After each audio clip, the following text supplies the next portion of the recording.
Bombshell. Roy Moore accuser Beverly Nelson admits she forged yearbook. And anybody that's been looking into this is not surprised. There's like 20 something differences in the signature. It's insane.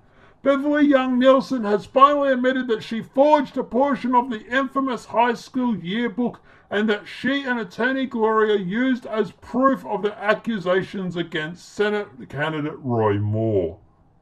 In yet another blow to the credibility of ABC News, the disgraced left-wing network downplayed the bombshell by presenting this administration of forgery as adding notes to the inscription. Worse still, the reporter actually coaches Nelson, puts words in her mouth, downplays the enormous significance of her deceit. Nelson admits she did make notes on the inscription, ABC News tells us, but the message was all Roy Moore. Well, no, if you're putting notes on the inscription, it's not all Roy then, is it? No. And actually, to be honest, I have severe doubt that any of this is actually Roy. But regardless. Beverly, he signed your yearbook, ABC News reporter Tom Laris says. He did sign it, she replies. And you made some notes underneath. Yes, Nelson says. And then, so my question is, why did you make the notes? That this is where the media is failing. Why did you decide to change it?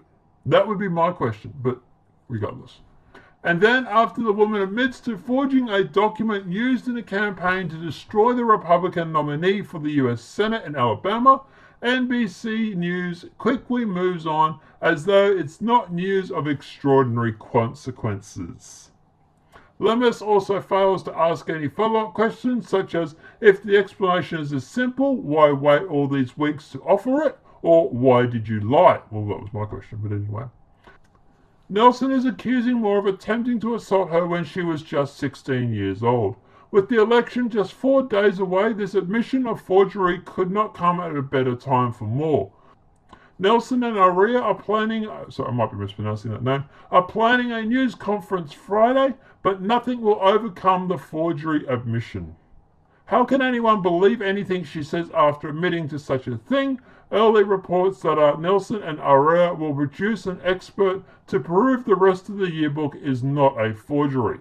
Well, I have a document on my computer that says there's 26 differences, so that might be a tough call, but anyway. So a proven forger is bringing her own expert. What an insult to the people of Alabama. Yeah, can we have someone independent, not someone that's not on the Democrat payroll? Another problem with Nelson is that she has a motive to lie and forge. As a circuit judge, Moore ruled against her in a 1999 divorce case. Oh, that's interesting. I didn't even know about that. The Moore campaign has been presuming that's obviously true, of course. The Moore campaign has been presuming Nelson and Alpha for weeks to submit the yearbook for independent handwriting analysis. Oh, okay. So once the pressure becomes on for independent analysis, she then admits she forged some of it. Oh, that's convenient. I wonder if she would have come forward beforehand. Now everyone knows why that request was rejected and ignored. Yeah, I can get that too. With Nelson now thoroughly discredited, this leaves 2 accusers against Moore. One is Lee Confram, who claims Moore molested her as a 14-year-old child. That's the one that reckons that she spoke to him on the phone and there was no phone in the room, but she says there was. To be honest, these whole Moore accusations, none of them have a straight story. It's insane. It really is. Anyway, one is Lee Kaufman, who claims Moore molested her as a 14-year-old child. She is the most credible of the 3, but the narrative behind her story that Moore's abuse resulted in Kaufman living a troubled life of drinking, drugs, boyfriends, and a suicide attempt is directly contradicted by contemptuous court records. Moore's final accuser is Tina Johnson, a woman who claimed Moore groped her butt in his office in 1991. But again, that was the case with Confront and Nelson. The left-wing media outlets reporting these allegations, Washington Post, either failed to fully vet the accuser or withheld critical context.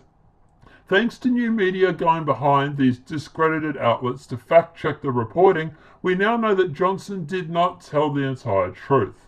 She was not in Moore's office on business.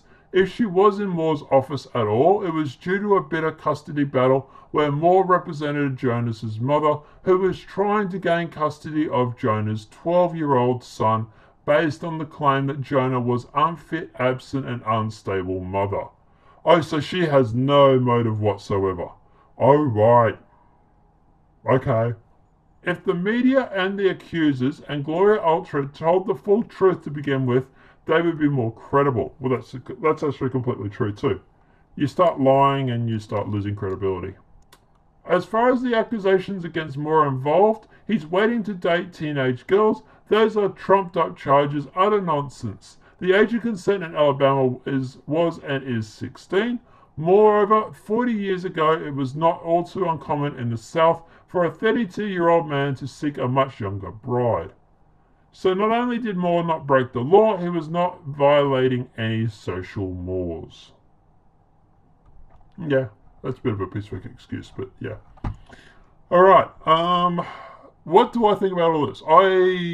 I've been saying all along that these accusations are extremely interesting. Like as in, oh my god, oh my god, oh my god, they're fake. Or stretched at the very least. Like I'll put it up on the screen now if I can find it. This is a sample of the signature from the yearbook. And this is a signature of Roy Moore's actual signature. The circles, they're the differences in the signatures. Now, obviously, yes, signatures will change over time, yada, yada, yada, yada, yada. There would not be like 13 differences in the signature. And some of these differences aren't small things like spacing or anything like that. Some of them are just completely different signatures. So, yeah, I'm thinking this whole yearbook thing is a fake. Probably why they won't hand it out to be verified. And probably why this guy who goes through and does the independent verification, let me guess, he's a Democrat supporter. Or he would have been paid by the Democrats or something along those lines. I'm telling you now, it's going to be a shame. But guys, I don't know. Let me know what your thoughts are in the comment section below. Are you surprised by this forged yearbook, or were you like, nah, saw it coming all along? Let me know what your thoughts are in the comment section below. Also, do you think this is going to play a difference in the election, or do you think people are just numb to it by this stage? Let me know what your thoughts are on that as well. If this video has been helpful, please smack a like. If you're new to the channel, welcome and subscribe. And apart from that, guys, I'll see you in the next demonetized video from YouTube. Have a great day and enjoy.